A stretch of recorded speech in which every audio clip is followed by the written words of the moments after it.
Good afternoon, and welcome to the ROST Stores First Quarter 2021 Earnings Release Conference Call. The call will begin with prepared comments by management, followed by a question-and-answer session. To ask a question during the session, you will need to press star one on your telephone. Before we get started, on behalf of ROST Stores, I would like to note that the comments made on this call will contain forward-looking statements regarding expectations about future growth and financial results, including sales and earnings forecasts, new store openings, COVID-related costs, and other matters that are based on the company's current forecast of aspects of its future business. These forward-looking statements are subject to risks and uncertainties that could cause actual results to differ materially from historical performance or current expectations. Risk factors are included in today's press release and the company's Fiscal 2020 Form 10-K and Fiscal 2021 Form 8-Ks on file with the SEC. Now I'd like to turn the call over to Barbara Rentler, Chief Executive Officer. Good afternoon. Joining me on our call today are Michael Hartshorn, Group President and Chief Operating Officer, Travis Marquette, Executive Vice President and Chief Financial Officer, and Connie Kao, Group Vice President, Investor Relations. We'll begin our call today with a review of our first quarter performance, followed by our outlook for the second quarter and fiscal year. Afterwards, we'll be happy to respond to any questions you may have. As noted in today's press release, first quarter sales significantly exceeded our expectations as we benefited considerably from a combination of government stimulus payments, ongoing vaccine rollouts, easing of COVID restrictions, and pent-up consumer demand. In addition, customers responded enthusiastically to the broad assortments of great bargains we offered throughout our stores. Earnings per share for the 13 weeks ended May 1st, 2021 grew 17% to $1.34 on net income of $476 million. This compares to $1.15 per share or net earnings of $421 million for the 13 weeks ended May 4th, 2019. Total sales for the quarter were $4.5 billion, with comparable store sales up a robust 13% versus 2019.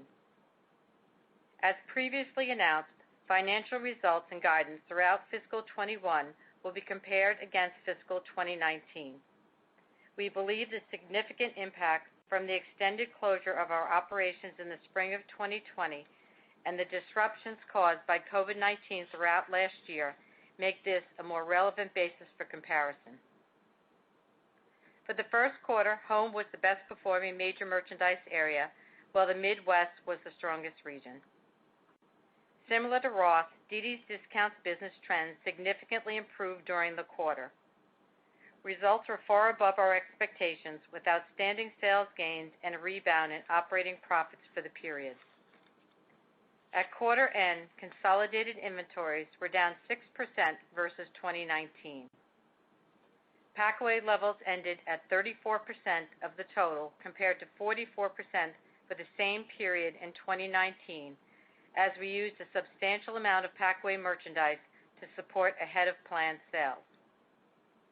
Average selling store inventories were down 1% relative to 2019.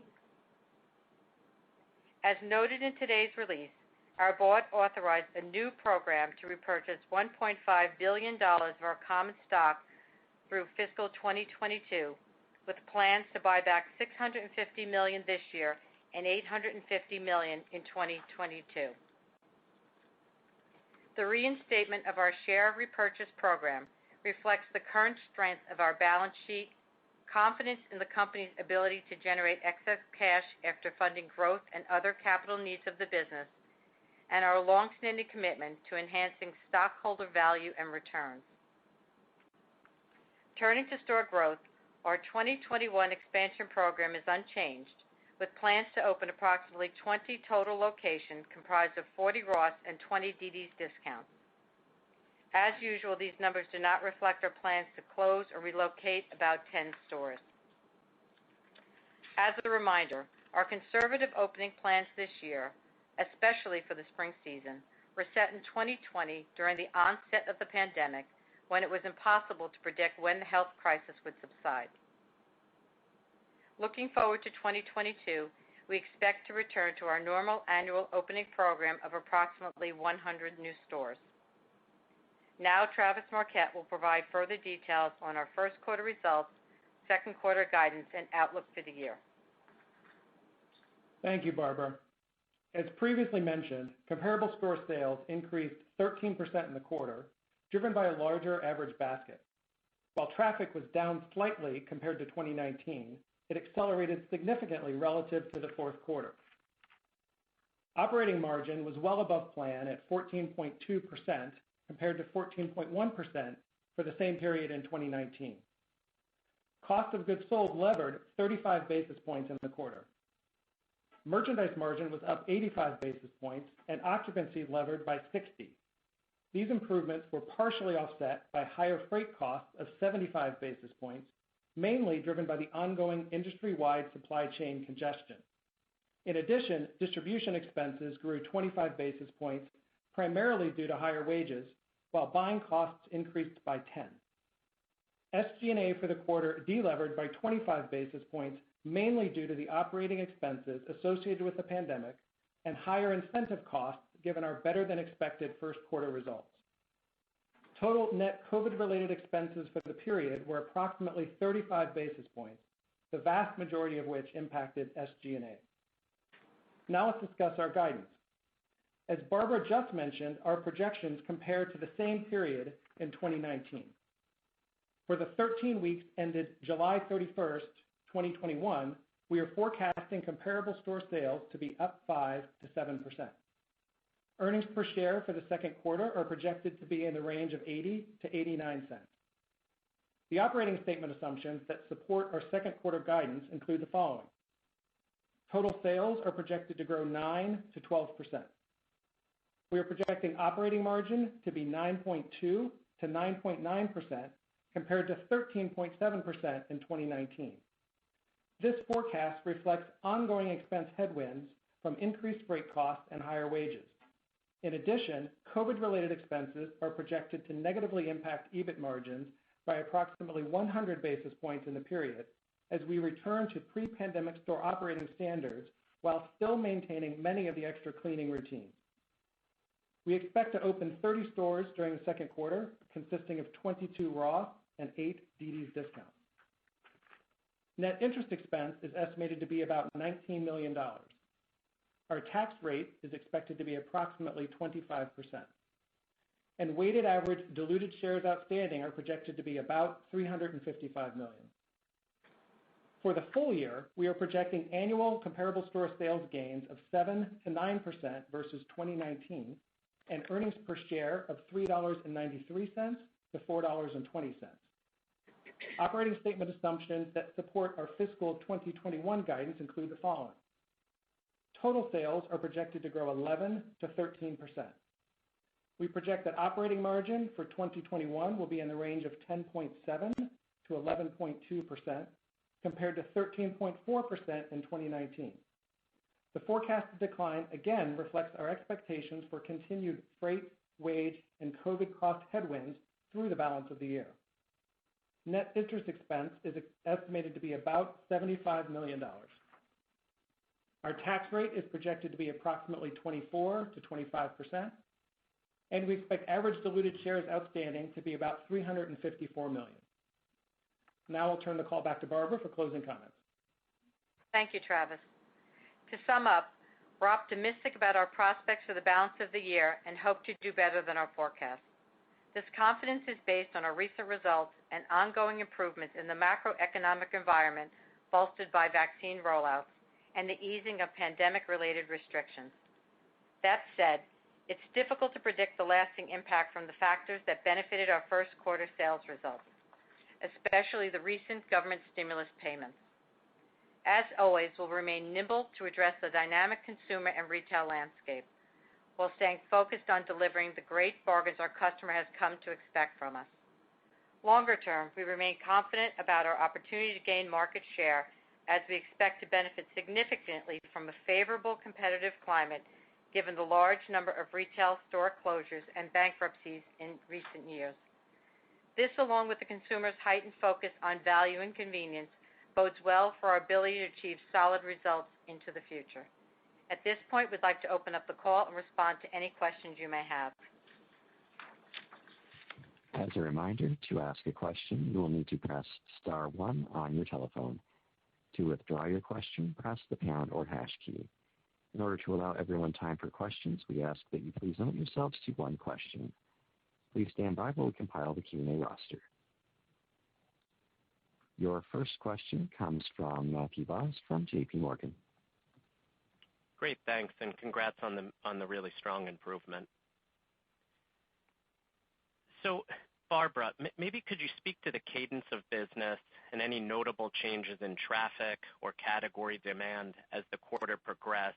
And then Travis, on gross margin, I guess maybe just how best to think about the puts and takes in the second quarter that you're embedding relative to 2019. Sure, Matthew. So let's start with category demands. There was really broad-based acceleration across all merchandise areas, with obviously home having very strong performance for us and for other people across the country. But what we did see is a major improvement in apparel. And as we feel as the economy starts to open up, that apparel will continue to strengthen as time goes on. With a lot of change in trends, we're monitoring that, and we're flexing and moving the business around based off of what the customer is telling us. So we feel, in totality, we feel overall pretty good about the business go forward. In terms of traffic, Travis, you want to take the traffic piece? Just let me break down comp a little bit. I mentioned comp was 13%. It was driven by a larger average basket size. That was partially offset by lower number of transactions. Traffic was down slightly compared to 2019, but it accelerated significantly compared to the fourth quarter. The increase in the average basket was driven by items per transaction, as average unit retail was up slightly. And then I think your next question was around just the guidance, the operating margin guidance for Q2. Yeah, just any puts and takes on the second quarter. Yeah, I mean, second quarter again, the overall guidance reflects a couple of things. One, obviously, the comp store gain is expected to be lower than what we saw in the first quarter, and therefore we'll get a little bit less leverage on the business. In addition, on COVID costs, we expect to also be higher, although that will primarily impact SG&A. We also expect to see continued significant pressure on freight. We saw that in the first quarter, both in ocean freight as well as overall freight, and we think that those pressures will continue. Great. Best of luck. Your next question comes from Mark Altschwager from Baird. Good afternoon. Thanks for taking my question. Appreciate all the detailed guidance. I guess, overall, if I have all the numbers down correctly, I think the guide implies EBIT margins down about 250 basis points this year versus 2019. Just could you characterize that? I mean, how much of the step down is related to the COVID costs, which are hopefully temporary, versus some of the more kind of pressures on freight and wages that could persist moving forward? Just trying to think about how that EBIT margin might progress as we move beyond this year. Thank you. Mark, it's Michael Hartshorn. We're obviously optimistic about our prospects for the balance of the year, and we hope to do better than our sales and margin forecast. We do expect expense headwinds through the balance of the year, and if you break down the COVID cost, at some point those will not to continue, but we expect them to be in place. Our guidance assumes that they're in place throughout the year. Wage costs we would expect to persist, and at some point freight we would expect to persist throughout the year, and we'll see how that balances out over the coming years. But overall, the recovery to 2019 margin levels, it's highly dependent on strong sales performance and over time, and again, the persistence of the cost inflation we're seeing today, especially in things like freight.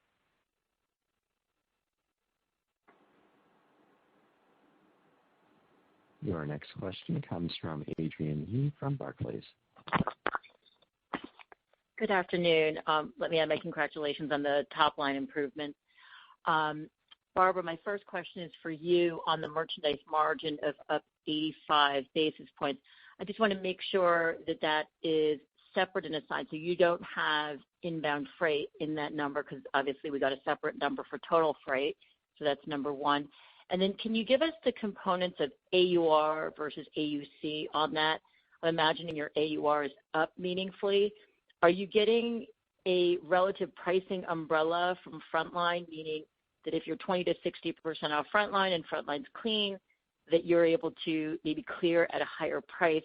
And lastly, was mix from home or versus apparel? Did home grow faster, and was that an impact on the merchandise margin? Thank you so much. Yeah, this is Charles. Let me just take a couple of those that you mentioned. One, just in terms of what's included in merchandise margin. When we say inbound freight, ocean freight is included in that number. And so that's embedded in. And we had mentioned previously that we expected meaningful headwinds from ocean freight, and we saw those and expect those to continue as we move through the year. And then I think you also had a question about apparel versus non-apparel and sort of the mix. We saw broad-based improvements across the store, but non-apparel home continued to be the strongest category. But we definitely saw an improvement in apparel as well as we move through the quarter. And then Adrienne on AUR. AUR was up slightly during the quarter.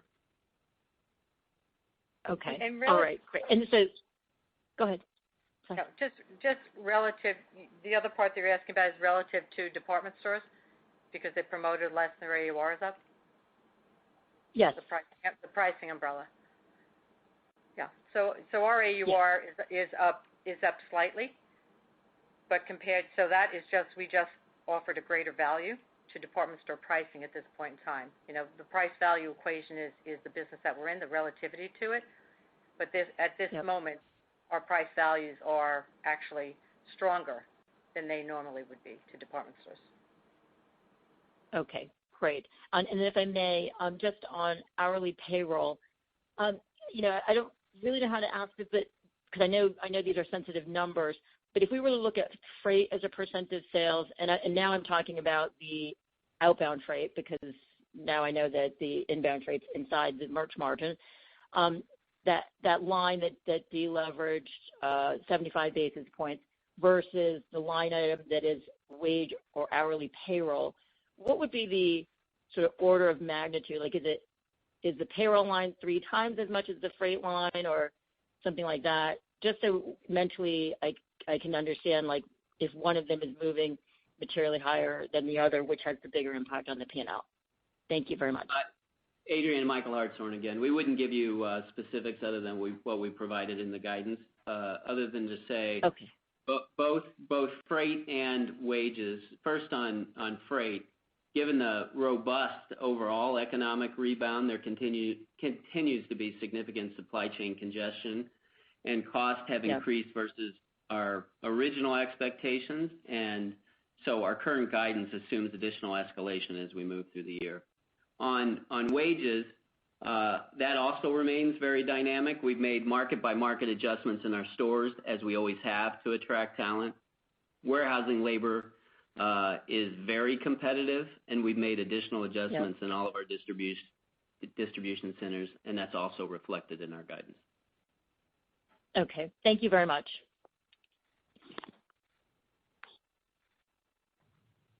As a reminder, to ask a question, press star 1 on your telephone. In order to allow everyone time for questions, we ask that you please limit yourselves to 1 question each. Your next question comes from Kimberly Greenberger from Morgan Stanley. Okay, great. Thank you so much. Barbara, obviously the prudent planning for sales going forward, the very conservative plan, compared to the very robust first quarter, that seems very, very prudent to us. I'm wondering, are you seeing any slowdown so far here in the second quarter that sort of underscoring your desire to plan more conservatively, or are you just looking forward and saying, okay, there were some really sort of one-time benefits, as it were, that happened here in the first quarter, so it's just naturally prudent for us to plan more conservatively? Kimberly, I think we're thinking more about the first quarter and the the lasting impact from some of those factors, the stimulus payments that were out there, and what does that really mean as we go forward. So we're comfortable with the number of where we sit today. But that's really some of those pent-up demands, some of those things that we're not sure how that goes forward with completely at this point. Yeah, I know. It's a very, very uncertain path forward. Thank you for that.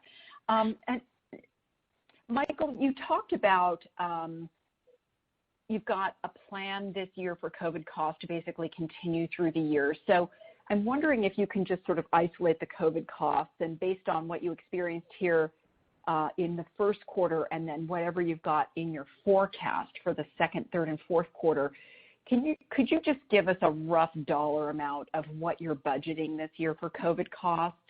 And would it be fair to assume that those costs would roll off in future years?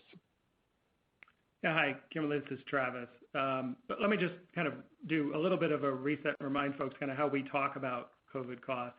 We report COVID costs as net, which is to say that they include pandemic-related increases in costs for things like personal protective equipment, extra cleaning, but there are offsets within that number as well for cost savings that we took for things like travel and when we closed our fitting rooms. As the pandemic subsides, apparel is becoming more important. We think it's important to take some actions, including reopening our fitting rooms, which is going to eliminate some of the cost savings that we had before, and it drives up the overall COVID cost number. For Q1, as we reported, the COVID costs were about 35 basis points on the quarter. For Q2 and going forward, we're estimating they will be around 100 basis points for the balance of the year. Again, that assumes where we are today that we have not removed and we not built into the plan to remove any of the additional cleaning activities and protocols that we've put into place. Having said that, we will continue to monitor guidance from the CDC and other health experts. We'll continue to prioritize the health and safety of our associates and our customers. But to the extent that that guidance changes, then we could reevaluate some of those protocols and adjust those plans. And Kimberly, to answer your question on how long they last, those costs are not permanent. So as the pandemic resides, those costs would come back out of the business. Fantastic. Thanks so much. Your next question comes from Chuck Brown from Gordon Haskett. Hey, thanks. Great quarter. My question is just on the first quarter. You originally guided to comps down 1% to 5%, and you far exceeded that, up 13%. Just curious if you guys could just unpack the outperformance either by category, how much you think was stimulus. Just wanted to ask that question. Thanks. Yeah, this is. Right. Good. Oh, go ahead, Barbara. Sorry. Okay. So if you're talking about by merchandise category, as I said. Yeah, if we could. Yeah. We'll start there. So it was very broad-based. Obviously, home is accelerated for everyone, and we still feel very good about home as we go forward. But the additional acceleration really came out of apparel, and that was also very broad-based. As the customer, kind of came from just wearing activewear, moving into more real, what I would call real apparel, or even though it's casual, but still broader classifications of products. And that was broad-based, and so that's why we feel good about apparel as we go forward. And then just overall in the quarter, there's, as Barbara mentioned in her opening comments, there are a number of factors that led to the increase. Obviously, the stimulus, very difficult to put a number on $400 billion of stimulus to the consumer that continues. Will continue federal stimulus. There's also states that have stimulus, so that will continue through the second quarter, if not throughout the year with some of the child credits. There is the vaccine ramping up, and so customers are becoming more and more confident returning to brick and mortar stores. We expect that to continue as the vaccination rates increase. If you look at our regional performance, as we said in the commentary, Midwest was the top performing region. Of our biggest states, California performance improved significantly versus the prior quarter as government restrictions eased and as comp was comp was relatively similar to the chain average. So there's a lot of different factors driving the comp in the first quarter. Great. Thanks very much. Your next question comes from Lorraine Hutchinson from Bank of America. Thanks. Good afternoon. Barbara, could you discuss the availability of product in the better trending categories? And then do you think there's sufficient availability for you to start rebuilding your pack-away balances into the back half? Sure. Availability in the better trending businesses, I would say overall the availability is there. It's a chase. We have a large merchant team, and so they're out there looking for the goods constantly. I think there's two things about it. One is, the trends are shifting in front of us. So things are moving very, very quickly. So I should start with that. And the trends towards just say like active apparel to other parts of sportswear are shifting quickly. And so far, I would say we have been able to chase the business, get what we need, get the availability that's out there. It's more getting the combination of kind of getting ahead of the trend that as it's shifting in the outside world, that we're shifting with it and that we get ahead of it. But yes, I feel comfortable that the availability is there in the businesses that the customer wants at this moment in time. And then say it again, Lorraine, what was the second question? I was just wondering how you expected pack-away to evolve over the coming quarters, if there's sufficient availability for you to be able to rebuild that. We think we'll build pack-away over time, closer to historical levels, but I do think it'll take time as we are very much chasing the business. And if that chase were to continue, I think it would take us a little bit of time because pack-away fluctuates also. It's not only that the availability is there, it's that it's the right product, the right value, it has to have all the right metrics to be going into pack-away at the same time. So I do think it'll take a little bit of time, but there is sufficient availability to be driving our business and to buy pack-away and the total picture.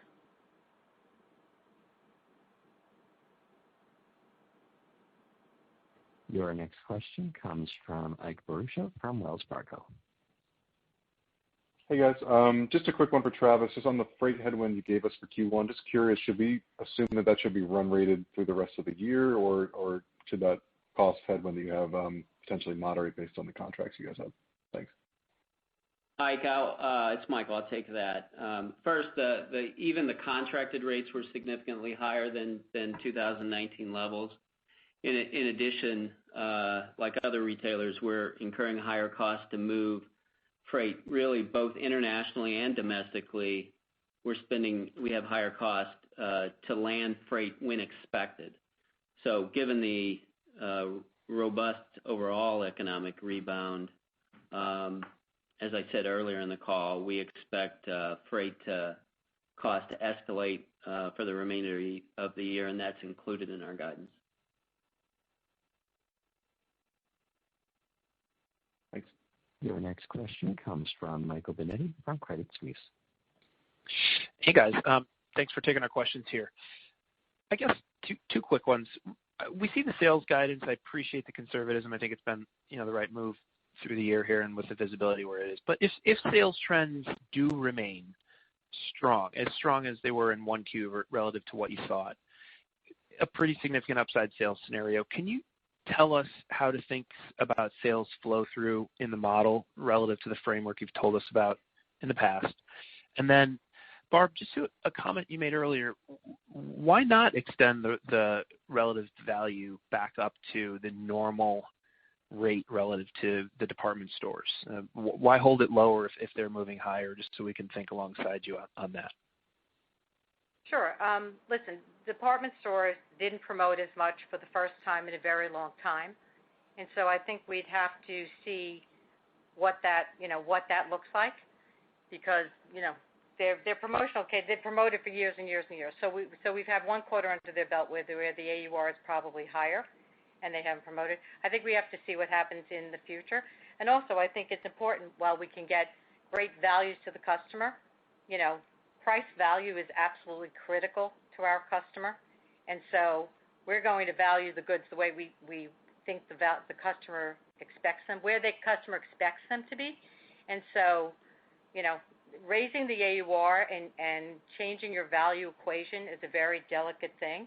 And so I think having one quarter underneath our belt with lots of money, stimulus, and lots of things going on in there, driving sales, I think it's very, very much a remains to be seen, and it is very important in off-price and critical in our business model to offer that price value. The customer's very savvy, and shopping all the time. So again, not sustained yet in department stores, don't know how that's really going to land, and then with all the money in the stimulus out there, don't know how to take that as a go-forward strategy to read at this moment in time.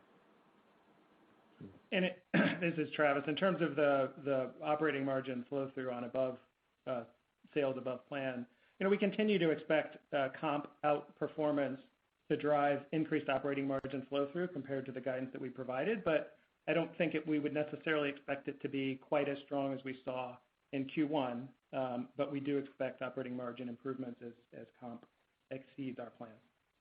And then the flow through on this guidance would look like it has historically. Thank you. Your next question comes from Marni Shapiro from Retail Tracker. Hey guys, congrats. And Barbara at the department stores. We all know where they're going. They're going right back to promotions. If you could give me a little bit of guidance around your traffic during the quarter and what you're seeing around things like as schools reopened, the Easter holiday, did you see a pop around when the stimulus checks came into hand or around Mother's Day? Just trying to get a feeling about the cadence of the traffic, if it's an everyday or is she also being sparked to come into the store by events? Yeah, this is Travis. I can talk a bit about trends. Again, generally we don't provide sort of detailed traffic trends by month, but given the timing of tax refunds and stimulus payments, you can imagine that sales were stronger later in the quarter than at the beginning. In terms of traffic trends, again, traffic for us is transactions. It mirrors pretty closely our sales trends. Fantastic. Best of luck for the summer, guys. Yeah. Your next question comes from Laura Champine from Loop Capital. Hi, thanks for taking my question. To that previous point, Travis, when you guys set the guidance for Q2 sales, did you just take the trend before the stimulus and extrapolate that there, or what was the basis of that Q2 sales guide? The comp sales guide? No, again, I think Michael, we've talked about it. There are a number of factors that drove the Q1 performance, be it stimulus, pent-up demand, vaccine rollouts, et cetera. And it's difficult to precisely predict how long some of those will last. And so, we took that into account and projected forward what we think is, our current plan and best guess for Q2, and we certainly hope to do better. Got it. In the back half related to that, is there anything in your expectations for the benefit from the enhanced child tax credit? And historically, when this sort of stimulus has come through, do you see it in your numbers? Laura, I would say it's hard to say at this point. We've not seen this type of stimulus even in the first quarter in a very long time. As Travis said, we set a baseline, and we clearly hope we can do better than the guidance that we put out. Understood. Thank you. Your next question comes from Jay Sole from UBS. Great. Thanks so much. My question is about the full year guidance, specifically about the fourth quarter. When we get to the fourth quarter and get to January, it'll be lapping the stimulus that happened in January. How are you thinking about what impact that might have on the business in the fourth quarter, and how might fourth quarter sales and gross margin compare to what we saw, this past year? Yeah, I think we'll provide guidance as we move through the year. Right now, we typically provide guidance quarter by quarter, so we'll have more to say as we move through the year on the fourth quarter. Would you think that the January sales would be down year over year? We wouldn't comment at this point. Got it. Okay. Well, then maybe if I can ask one more. Are you still seeing right now the impacts of stimulus? Is there any way to measure whether whatever you're seeing in May is sort of still a tailwind from the stimulus that was distributed in March and April, or is now some other factor become a bigger driver here in May? Yeah, we wouldn't, as Barbara said at the beginning, we don't comment on, it's our practice not to comment on intra-quarter trends. I can tell you, certainly in the first quarter, we think stimulus had a significant impact among other factors that we called out earlier. Got it. Okay. Thank you so much. Your next question comes from Paul Trussell from Deutsche Bank. Hi, good afternoon. This is Christina Katai on for Paul. I just wanted to add my congrats on a great quarter. I wanted to circle back to merchandise margin and the strength that has been there for the last 3 quarters. How do you see the current environment evolving from just a buying perspective? And can you just speak to the sustainability of these trends to potentially drive pre-COVID gross profit margins if you essentially maintain these strong sales trends? Yeah, in terms of the merchandise margin, again, the buying environment remains very dynamic. Margins will vary significantly based on our overall sales performance. We've talked over the last several quarters that the buying environment has been quite strong, and we've benefited from that. Obviously, in the first quarter, we also benefited from significant above-plan sales, which drove faster turns and fewer markdowns. So those were all positives. In terms of how long that sustains, we'll see. I mean, we have our best guess built into the guidance, and we obviously hope to do better. And to the extent we do, we'd expect to see some further benefit. Got it. That's helpful. And I was wondering if you could talk a little bit about more, what you're seeing as it relates to just general consumer willingness to return to your stores. And do you have any data on this? What portion of your pre-pandemic shoppers have returned to shop with you regularly? And are you seeing any demographic changes, perhaps older consumers are returning to your stores as vaccines are being rolled out here relatively quickly? On the consumer, what we are seeing is the consumer, we've seen our consumer shop less, but they are buying more during their shopping trips. The demographics of our customer base did skew younger during the peak of the pandemic, given older customers' hesitancy to shop in brick-and-mortar stores. We believe customers of all ages are returning to stores with the increased vaccination rates, and that's especially true with older customers where the vaccination rates are much higher.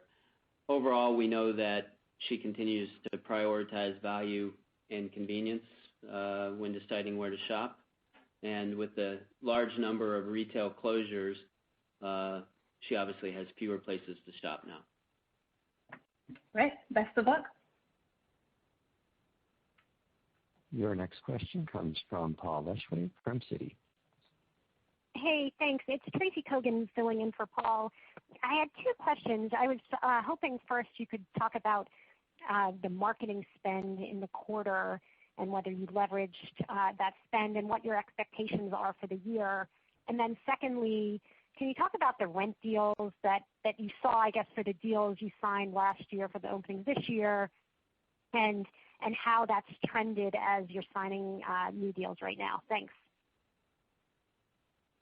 Sure. On the leases, the real estate market is good. Both from a supply standpoint and what we're seeing in leases. I wouldn't say specifically on a call like this, but the significance of the rent favorability, given the number of leases across the whole chain, would not be significant on overall leverage, for instance, on sales. On marketing, for us, marketing continues to be a good reminder to our customers. Overall, our strategic investment here it has been to move to more digital. I wouldn't provide more specifics on marketing on this call. Just going back to the real estate, any changes from what you were seeing last year versus this year in terms of favorability? Is it getting better? I'd say the story's still developing, Tracy. So Okay. We'll see how it develops over the next couple of years. Obviously, the availability is good, and we hope to take advantage of that given all the store closures. Got it. Thanks very much, guys. Your next question comes from Dana Telsey from Telsey Advisory Group. Good afternoon, everyone, and nice to see the progress. It was mentioned about dd's in the release, and I think a little bit at the beginning. What are you seeing in dd's? It sounds like it took an upturn for the better, both in terms of sales and operating profits. And anything to note there on store openings of dd's versus ROST, and what you're seeing either in terms of favorability of leases and also productivity this year to LLY. Thank you. Dana, I would say that the story is very similar for dd's. We did see strong gains in sales and operating profits for the period versus our expectations. I would also say that dd's has the similar wage, freight, and COVID cost expense pressures that we're seeing in ROST. And I would say we feel really good about the dd's performance. In terms of new store productivity, we don't break out dd's specifically, but overall, new store productivity continues to be in the 60 to 65% range that we've talked about historically. On the real estate rollout, we would expect to beyond this year, grow dd's at 20 to 25 stores per year. Thank you.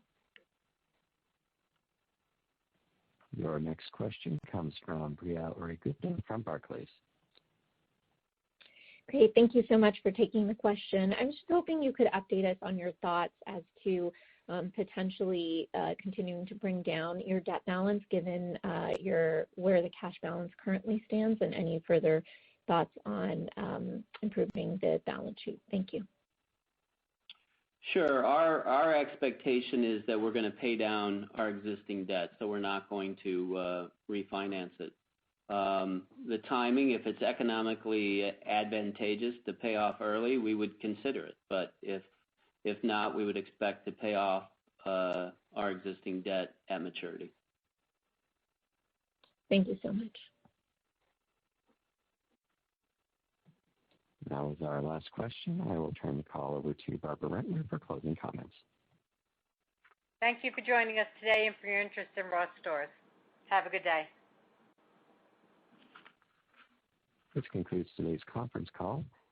Thank you for participating. You may now disconnect.